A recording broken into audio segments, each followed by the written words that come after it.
நம்ம எல்லாருமே ஒரு விஷயத்த மறந்துடுறோம்.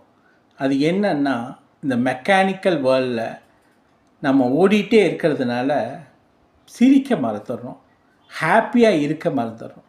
அட்லீஸ்ட்டு டெய்லியும் ஏதோ சில நேரங்கள்னாச்சு சிரிக்கிறதுக்கும் ஹாப்பியாக இருக்கிறதுக்கு டைம் ஒதுக்குங்க. முடியலையா, அந்த டைமை நீங்களே உருவாக்குங்க.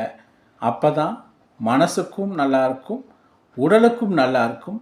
அதுதான் ஆரோக்கியத்தை உங்களை நல்ல விதமாக கொண்டு போய் சேர்த்தும். ஆரோக்கியம்தான் எல்லாத்துக்கும் அடிப்படை. அது உடல் ஆரோக்கியம் மட்டும் இல்லைங்க, மனசு ஆரோக்கியம்தான். இந்த மனசு ஆரோக்கியத்துக்கு நிறையா சிரிக்கணும், சந்தோஷமாக இருக்கணும். அதை டெய்லி ஏதாவது ஒரு டைமில் பண்ணிட்டே இருங்க. அப்போ தான் நேர்மறையான சிந்தனையும் நேர்மறையான சூழலும் உருவாகும்.